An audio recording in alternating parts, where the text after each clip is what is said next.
Hello guys, स्वागत है आप सभी का आज की इस वीडियो में। आप देख रहे हैं स्टडी नॉलेज एयू। आज की इस वीडियो में हम जनरल साइंस के 20 क्वेश्चन डिस्कस करेंगे जो कि आपके पीसीएस एग्ज़ाम में पूछे जा चुके हैं। वो चाहे यूपी पीसीएस हो, एमपी पीसीएस हो, छत्तीसगढ़ पीसीएस हो या किसी अदर स्टेट का पीसीएस एग्ज़ाम रहा हो, ये क्वेश्चन वहाँ पूछे जा चुके हैं। और इसके पहले हमने नॉर्थ इंडियन इम्पोर्टेंट रिवर्स पर और नेशनल पार्क्स पर वीडियो बनाई थी। वो आप यदि देखना चाहें तो उसका लिंक डिस्क्रिप्शन में दिया हुआ है, आप देख सकते हैं। इसके अलावा जो इस चैनल पर नए हैं वो सब्सक्राइब कर लीजिए, जो पहले से जुड़े हुए हैं वो वीडियो को लाइक और शेयर कर लीजिए। हम टाइम पर अदर टॉपिक पर वीडियोज़ लाते रहेंगे। अभी जनरल साइंस के विभिन्न टॉपिक पर विभिन्न वीडियो हम पार्ट वाइज अवेलेबल कराते रहेंगे। तो आइए समय न लेते हुए स्टार्ट करते हैं आज की वीडियो।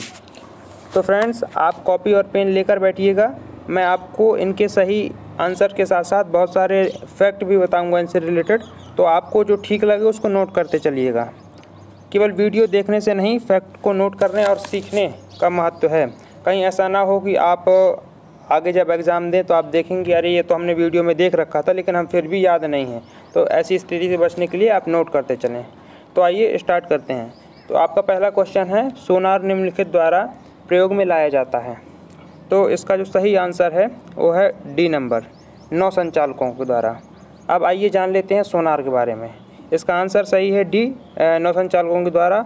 अब इसका यूज जान लेते हैं। तो देखिए सोनार, इसका स्पेलिंग लिखते हैं SONAR।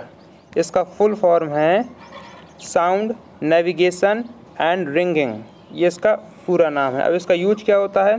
इसका यूज नौ संचालकों के द्वारा होता है जब समुद्र या किसी बड़ी वाटर बॉडी में कोई चीज़ें हैं जो बहुत गहराई तक डूब जाती हैं, मलबा उनका बन जाता है और पता नहीं चलता कि वो कहाँ पे हैं।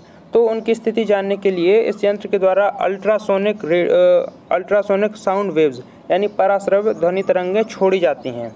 तो वो ध्वनि तरंगें गहराई तक पानी में जाती हैं और उस वस्तु से, उस चीज़ से जो नीचे गहराई में पड़ी हुई है, उससे टकराकर रीसाउंड के रूप में यानी प्रतिध्वनि के रूप में वापस आ जाती हैं, जिससे उस वस्तु की स्थिति के बारे में, उसकी अवस्था के बारे में पता लग पाता है कि वो कैसी है। तो इसका उपयोग नौ संचालकों के द्वारा वस्तु की स्थितियों को जो कि गहराई में पड़ी हुई हैं उनको जानने के लिए किया जाता है। किसका?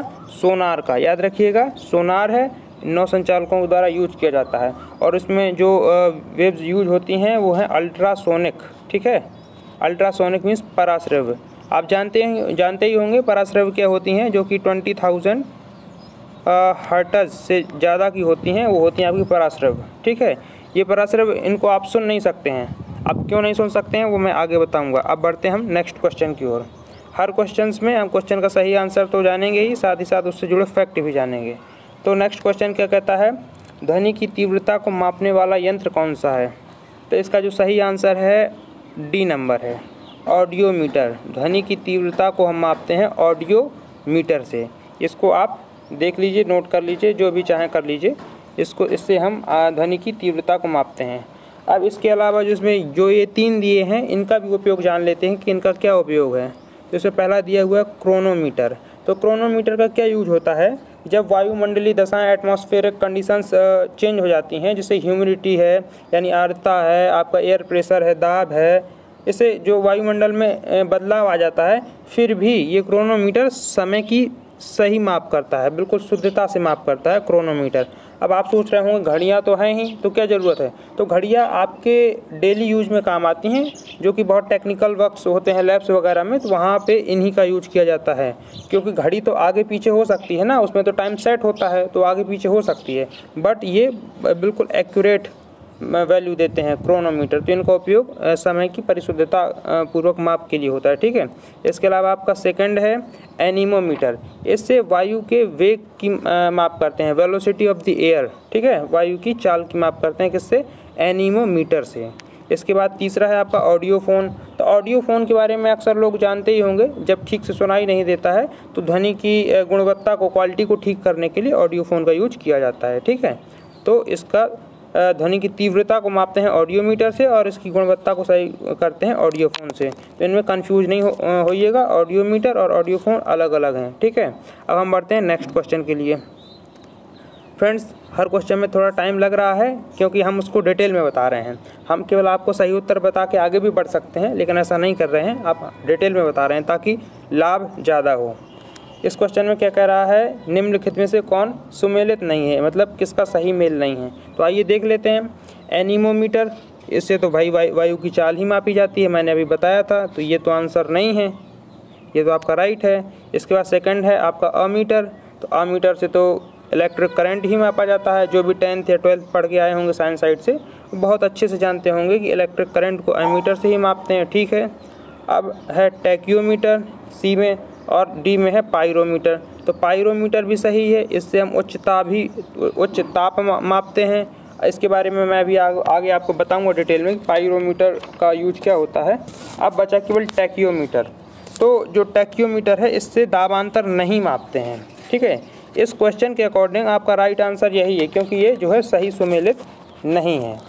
अब इसके जब ये सही सुमेलित नहीं है तो टैक्योमीटर से क्या मापते हैं, तो जो टैक्योमीटर से है आपकी हॉरिजॉन्टल डिस्टेंस यानी क्षैतिज दूरियां होती हैं, और आपके वर्टिकल उन्नयन होते हैं। उन्नयन जानते हैं, जो कि आप हाइट एंड डिस्टेंस में पढ़े होंगे 10th में। तो जो उन्नयन होते हैं और हॉरिजॉन्टल डिस्टेंस यानी क्षैतिज दूरियां होती हैं वो टैक्योमीटर से मापते हैं, ना कि दाब मापते हैं। तो ये यहाँ पे सही सुमेलित नहीं है। तो इस क्वेश्चन के अकॉर्डिंग आपका आंसर यही होगा। बाकी और तीन जो हैं ये सही मिले हुए हैं। अमीटर से विद्युत धारा मापते हैं, पायरोमीटर से उच्च ताप, और एनीमोमीटर से आपकी वायु की चाल। आइए अब आगे बढ़ते हैं नेक्स्ट क्वेश्चन में। तो पायरोमीटर, ये क्वेश्चन देखिए कितना इंपॉर्टेंट है, आपके लगातार एग्जाम में आया हुआ है। देख लीजिए कितने एग्जाम में आया हुआ है, तो इसको ठीक से मैं बताऊंगा भी और आप सुनिएगा भी। तो देखिए पायरोमीटर से के मापन से पायरोमीटर किसके मापन में प्रयोग किया जाता है, तो इसका यूज किया जाता है उच्च ताप के मापन में। देखिए आप थर्मामीटर से जो ताप मापते हैं वो 100 डिग्री सेल्सियस या उससे थोड़ा सा ज़्यादा होता है। आप सारे ताप को उससे नहीं माप सकते हैं थर्मामीटर से। तो जो उच्च ताप की वस्तुएं होती हैं जिनमें बहुत ज़्यादा ताप होता है, तो उसके टेम्परेचर को मेज़र करने के लिए पायरोमीटर का यूज किया जाता है। ये जो आपका पायरोमीटर होता है ये स्टीफेन के नियम पर आधारित होता है। स्टीफेन का नियम क्या कहता है, आप पढ़े होंगे यदि फिजिक्स में, तो स्टीफेन का रूल ये कहता है कि जो किसी वस्तु पर जो उच्च ताप होता है तो उससे उत्सर्जित रेडिएशन यानी विकिरण की मात्रा उसके जो टेम्परेचर होता है परम ताप के 4 घात के अनुक्रमानुपाती होते हैं, यानी E प्रोपोर्शनल T की पावर 4, यानी T की पावर 4 ठीक से लिख जा, हाँ, यानी कि ये जो विकिरण की मात्रा है इसके ताप के चतुर्थ घात के प्रोपोर्शनल होगी। ये कहता है आपका स्टीफेन का नियम। तो ये इसी सिद्धांत पे कार्य करता है, ठीक है। क्या, कौन सा, पायरोमीटर आपका इसी सिद्धांत पे आपका वर्क करता है। इससे आप 800 डिग्री सेल्सियस से ऊपर के ताप की वस्तुएं मापते हैं।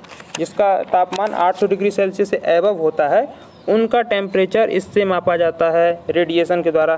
क्यों, इससे नीचे क्यों नहीं मापते हैं, क्योंकि इससे नीचे के ताप की जो वस्तुएं होती हैं वो रेडिएशन नहीं छोड़ती हैं, यानी विकिरण नहीं देती हैं। और जब तक विकिरण नहीं होगा तो आप पायरोमीटर से नहीं माप पाओगे।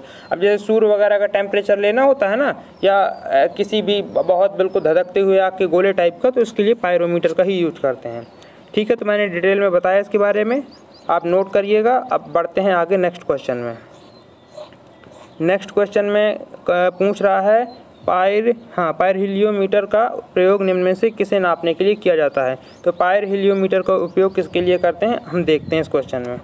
इसका उपयोग जो करते हैं सोलर रेडिएशन को मापने में करते हैं, ठीक है। तो इसके बारे में तो और कुछ डिटेल में बताने लायक नहीं है, क्योंकि इसका आंसर ही यही है। तो सोलर रेडिएशन को मापने के लिए इसका प्रयोग करते हैं, याद रखिएगा, ठीक है। अब बढ़ते हैं आगे नेक्स्ट क्वेश्चन में। नेक्स्ट क्वेश्चन हमारा क्या कह रहा है, इसमें आपको सूची को मिलान करना है। इन दोनों को मिलान क्या करना है, और फिर इसमें ये बताना है कि कौन सा इसमें वो होगा। तो चलिए मिला लेते हैं, कोई वो नहीं है, कोई दिक्कत नहीं है, अभी मिल जाएगा। देखिएगा एमीटर से क्या नापते हैं, आपको मैंने ऊपर बताया भी था और आप जानते भी होंगे कि एमीटर से आप नापते हैं विद्युत धारा, ठीक। इसके बाद हाइग्रोमीटर से मापी जाती है जो कि आपकी एटमॉस्फेरिक ह्यूमिडिटी होती है, यानी कि आपकी वायुमंडलीय आर्द्रता होती, उसको मापते हैं हम हाइग्रोमीटर से। इसमें है चौथे नंबर में रिलेटिव ह्यूमिडिटी, सापेक्ष आर्द्रता, तो इसको मापते हैं हाइग्रोमीटर से। स्प्रिंग तुला से क्या नापते हैं? ये क्वेश्चन सब फिजिक्स वाले हैं, तो जो बच्चे फिजिक्स पढ़े हैं वो आराम से जानते होंगे। स्प्रिंग तुला से आपका वेट मापते हैं, जो कि 2 नंबर में है भार। बैरोमीटर से आप सभी जानते होंगे कि दाब ही मापते हैं। तो ये चारों हमने मेल कर दिए। तो क्या कूट बन रहा है? पहले का 3, फिर इसका बी में किससे मिलाया हमने 4 और 4, और तीसरे में हमने मिलाया है किससे 2 से। देख लीजिए इनमें से कौन सा 4 3 2 है स्टार्टिंग में, तो ये बी नंबर आपका सही है। 4 3 2 1 यही, और हमने मिलाया है। तो ठीक है, इसमें देख लिया कौन किससे रिलेटेड है, इम्पोर्टेंट था ये। अब बढ़ते हैं हम आगे नेक्स्ट क्वेश्चन में। नेक्स्ट क्वेश्चन क्या कह रहा है आपका? ये भी वही मेल वाला है। निम्नलिखित युग्मों में से कौन सा एक सही सुमेलित नहीं है? अच्छा, जो सही सुमेलित नहीं है तो उनके बारे में जानना है। अच्छा, इसमें खतरा होता है, जिसमें सही सुमेलित नहीं है ढूंढना होता है। खतरा ये होता है कि आपको अदर 3 के बारे में पता होना चाहिए कि वो सही सुमेलित हैं। चलिए हम इसको देखते हैं। फर्स्ट है ऑडोमीटर, वाहनों के पहियों के द्वारा तय की गई दूरी मापने का यंत्र। ये ठीक है, इसके द्वारा यही होता है, सही है। और ओडोमीटर, विद्युत चुम्बकीय तरंगों की आवृत्ति मापने का यंत्र। ये भी ठीक है, इसके द्वारा यही मापते हैं। तीसरे में है ऑडियोमीटर, ध्वनि तीव्रता मापक युक्ति। ये भी ठीक है, ऑडियोमीटर से ध्वनि तीव्रता मापते हैं, मैंने ऊपर बताया भी था। एमीटर से विद्युत शक्ति मापक यंत्र। नहीं, विद्युत शक्ति एमीटर से नहीं मापते हैं, इससे तो इलेक्ट्रिक करंट विद्युत धारा मापते हैं। यानी आपका डी नंबर सही सुमेलित नहीं है। इस क्वेश्चन का राइट आंसर डी नंबर होगा, जिससे विद्युत धारा मापते हैं, विद्युत शक्ति नहीं। नोट करिएगा इसको। अब बढ़ते हैं आगे नेक्स्ट क्वेश्चन में। नेक्स्ट क्वेश्चन कह रहा है वायुमंडल की सापेक्ष आर्द्रता नापी जाती है। तो ये तो आपको पता होगा, अभी मैंने ऊपर बताया था कि हाइग्रोमीटर से वायुमंडल की रिलेटिव ह्यूमिडिटी यानी सापेक्षिक आर्द्रता मापी जाती है। किससे? हाइग्रोमीटर से। तो चलिए इसका सही आंसर तो हाइग्रोमीटर हो गया। अब इन 3 को भी देख लेते हैं, इनसे क्या मापा जाता है।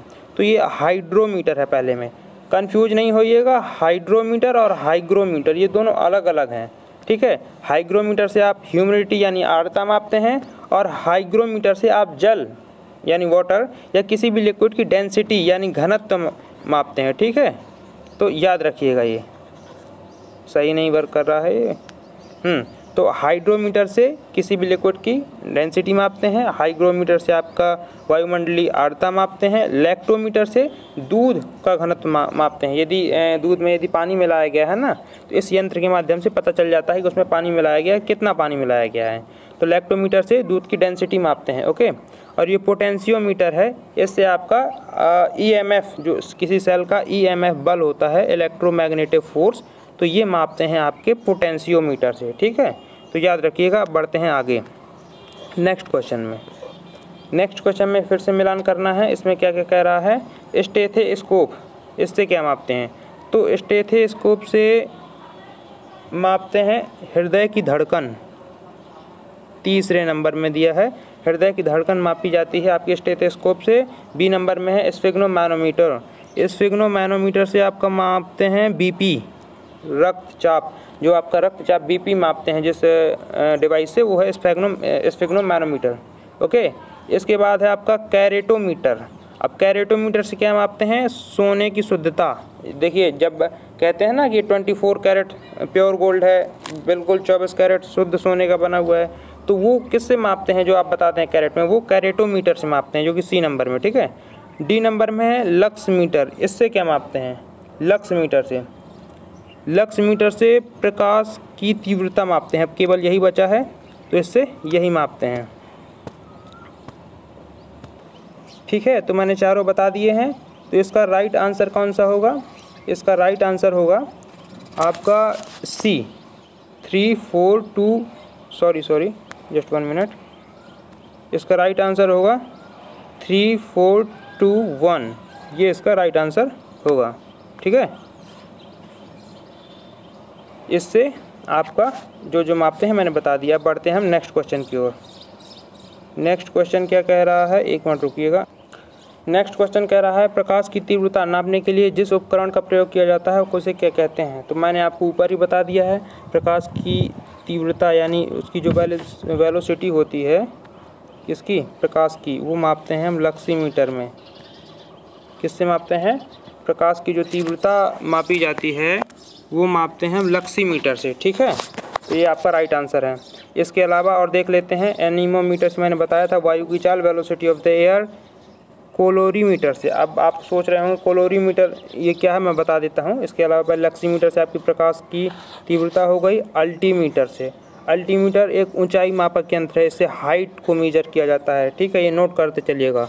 अल्टीमीटर से हाइट मेजर करते हैं, लक्सीमीटर से आपकी प्रकाश की तीव्रता मेजर करते हैं, एनीमोमीटर से आपकी वायु की चाल velocity of the air measure करते हैं। अब बचा कोलोरीमीटर।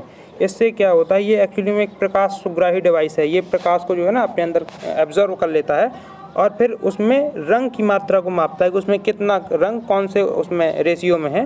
तो ये काम करता है कोलोरीमीटर, ठीक है। तो मैंने चारों के उपयोग आपको बता दिए हैं, नोट करिए इनको। अब बढ़ते हैं आगे नेक्स्ट क्वेश्चन में, ठीक है। नेक्स्ट क्वेश्चन हमारा कह रहा है रडार उपयोग में आता है। तो रडार क्यों उपयोग में आता है ये देखिए पहले। ये तो देखिए क्वेश्चन इंपॉर्टेंट है, 4 बार पूछा जा चुका है, आगे भी रिपीट हो सकता है, तो हमको उसको जान लेना चाहिए। रडार का उपयोग किया जाता है रेडियो तरंगों द्वारा वस्तुओं की स्थिति ज्ञात करने में। आप देखते हैं ना बड़े बड़े जो टैंक होते हैं, मिसाइल्स होती हैं, एंटी बैलिस्टिक मिसाइल्स होती हैं, उनमें रडार लगे हुए होते हैं। रडार ये अपने एक एरिया में वर्क करते हैं, उनके अंदर कुछ भी ऐसी गतिविधि होती है जो इनके लिए कहें तो उल्लंघनीय या होती है, जो उसको डिस्टर्ब करती है, तो ये अपने आप ही एक्टिव हो जाते हैं, ठीक है। तो ये रडार का काम होता है सूचना देना कि भाई आपके क्षेत्र में कुछ गड़बड़ी है, कोई आया है। तो ये रेडियो तरंगों के द्वारा वस्तुओं की स्थिति ज्ञात करते हैं क्या, रडार, ठीक है। अब बढ़ते हैं नेक्स्ट क्वेश्चन में। नेक्स्ट क्वेश्चन क्या कह रहा है आपका, कौन सा सुमेलित नहीं है। तो इसमें हमको देखना है कौन सा सुमेलित नहीं, किसका सही मेल नहीं है। तो सेल्सियस से टेम्परेचर ही नापते हैं, सबको पता होगा। किलोवाट आवर से आपका विद्युत ही मापते हैं, आपका सबका बिल किलोवाट आवर में ही आता होगा घर का बिजली का। और RH गुणक, इससे हाँ ठीक है, रक्त ही आपका ब्लड ही मापा जाता है। रिक्टर पैमाना, इससे आर्द्रता नहीं मापते हैं, आप सभी जानते होंगे। ये रिक्टर स्केल होता है, इससे आर्द्रता नहीं मापते हैं। भूकंप मापी होता है, इससे भूकंप की तीव्रता को मापा जाता है, ठीक है। रिक्टर स्केल से भूकंप की तीव्रता को मापा जाता है। तो इस क्वेश्चन के अकॉर्डिंग आपका D नंबर सही होगा, तो इसको सही करिएगा। आर्द्रता की वजह भूकंप को मापते हैं इससे, ठीक है। बाकी ये 3 सही मिले हुए हैं। अब बढ़ते हैं नेक्स्ट क्वेश्चन में। ताप के निम्नलिखित में से किस पैमाने को ऋणात्मक मान नहीं होता है। अच्छा, तो देखिए ताप का कौन कौन सा पैमाना है, सेल्सियस, इसका मान ऋणात्मक होता है। आप जानते होंगे, सुनते होंगे कि इतने डिग्री सेल्सियस माइनस में टेम्परेचर चला गया। फ़ारेनहाइट, जिसको F से डिनोट करते हैं, ये भी माइनस में होता है, माइनस इतने फ़ारेनहाइट। केल्विन और र्यूमर, तो देखिए र्यूमर के बारे में आपने नहीं सुना होगा। र्यूमर भी एक ताप मापने का एक पैमाना है, जो कि विदेशों में ज़्यादातर यूज होता है, हमारे इंडिया में नहीं यूज होता है। और केल्विन है, इसका ताप मान ऋणात्मक नहीं होता है, ये इसका सही आंसर है, ठीक है। केल्विन का मान कभी ऋणात्मक नहीं होता है, ठीक है। मैं वीडियो के लास्ट में आपको दिखा दूंगा कि र्यूमर कैसा होता है देखने में, ठीक है। मेरे पास फ़ोटो है उसका, मैं दिखा दूंगा। तो इसका सही आंसर केल्विन है, केल्विन का मान ऋणात्मक नहीं होता है। अब बढ़ते हैं नेक्स्ट क्वेश्चन में। नेक्स्ट क्वेश्चन में फिर से हमको सही सुमेलित करना है, तो अभी कर लेते हैं। नंबर 1 में फेदोमीटर, तो फेदोमीटर से क्या मापते हैं, समुद्र की गहराई, 4 नंबर, ठीक। बैरोमीटर से आप जानते हैं कि वायुमंडलीय दाब, 1 नंबर पे। हाइग्रोमीटर से मैं बता चुका हूँ, वायुमंडलीय आर्द्रता, एटमॉस्फेरिक ह्यूमिडिटी, 2 नंबर में। अल्टीमीटर से मापते हैं ऊंचाई, ये भी बताया जा चुका है। तो क्या बन रहा है, 1 का 4 यानी 1 का फोर्स, यानी 4 से जो स्टार्ट हो रहा हो। इसमें राइट आंसर कौन सा होगा, हमने फिर से मिलाया था समुद्र की गहराई, फिर इसके बाद वायुमंडलीय दाब, यानी C इसका राइट आंसर होगा, ठीक है। कौन सा इसका राइट आंसर होगा, इसका राइट आंसर होगा C, C नहीं होगा, B होगा, माय मिस्टेक, B होगा, चूँकि बैरोमीटर से वायुमंडलीय दाब 1 नंबर पे है, तो इसका राइट आंसर होगा ये B, 4 1 2 3। तो मैंने आपको बताया कि फेदोमीटर से समुद्र की गहराई, वायुमंडलीय दाब, और हाइग्रोमीटर से आपकी आर्द्रता, और अल्टीमीटर से आपकी ऊंचाई, ठीक है। तो अब हम बढ़ते हैं नेक्स्ट क्वेश्चन पे, ये डिस्कस हो गया। नेक्स्ट क्वेश्चन क्या कहता है हमारा, नेक्स्ट क्वेश्चन में फिर से हमको सुमेलित करना है, इनको भी सुमेलित कर देते हैं अभी। भूकंप किससे मापते हैं, सीस्मोग्राफ से, ठीक है। रिक्टर एक पैमाना होता है, जबकि सीस्मोग्राफ उसमें यूज किया जाने वाला नहीं। रिक्टर एक पैमाना होता है जो सीस्मोग्राफ नामक यंत्र में यूज किया जाता है, ठीक है। 1 मिनट रुकिएगा, 1 मिनट, मधुमक्खी परेशान कर रही है एक। तो इसका राइट आंसर होगा 1 मिनट, सीस्मोग्राफ को मिलाएंगे, भूकंप को हम मिलाएंगे सीस्मोग्राफ से। ऊंचाई किस में मापते हैं, अल्टीमीटर से मापते हैं। तो इसको इससे मिलाएंगे। विद्युत धारा को हम किस से मापते हैं, एमीटर से। इसको इससे मिलाएंगे। प्रतिरोध को ओम से। ठीक है, तो ये हमने सही मेल कर दिया गया। तो ए का कौन सा है, ए का 2 और 2 के बाद कौन सा है, ऊंचाई के बाद इसका है 3, 2 3, इसका है 1 और इसका है 4, यानी 2 3 1 4। किसमें है 2 3 1 4, यानी ए नंबर इसका राइट आंसर है। ठीक है, ए नंबर इसका राइट आंसर है। अब बढ़ते हैं नेक्स्ट क्वेश्चन में। टाइम लग रहा है भाई, लेकिन ठीक है, इसको डिस्कस भी ठीक से कर रहे हैं। टाइम को माइंड नहीं करिएगा, अंत तक देखिएगा, काफ़ी सारे फैक्ट मिल जाएंगे। इसमें सही सम्मिलित नहीं है, इसमें भी देखना है कौन सा सही से नहीं मिला है। तो देखते हैं। मैनोमीटर से क्या मापते हैं, कार्बोरेटर से आंतरिक दहक इंजन, ये तो मापते हैं। ठीक है, सही है। कार्डियोग्राम से हृदय की गति, ठीक है। मैनोमीटर से दाब मापते हैं, ये भी ठीक है। सीस्मोमीटर से पृष्ठतल की वक्रता, ये सही नहीं है। इससे पृष्ठतल की वक्रता नहीं मापते हैं। सीस्मोमीटर से आपका भूकंप मापते हैं। ठीक है, तो ये सही कर लीजिएगा। बाकी ये 3 सही मिले हुए हैं, तो इन तीनों को याद कर लीजिएगा। ये तीनों ऊपर वाले जो 3 हैं, ये 3 सही हैं। बस केवल इसको सही करके भूकंप की तीव्रता, इसको भी आप याद कर लीजिएगा। तो ये चारों आपके सही हो जाएंगे। ठीक है, इस क्वेश्चन के अकॉर्डिंग इसका राइट आंसर डी है।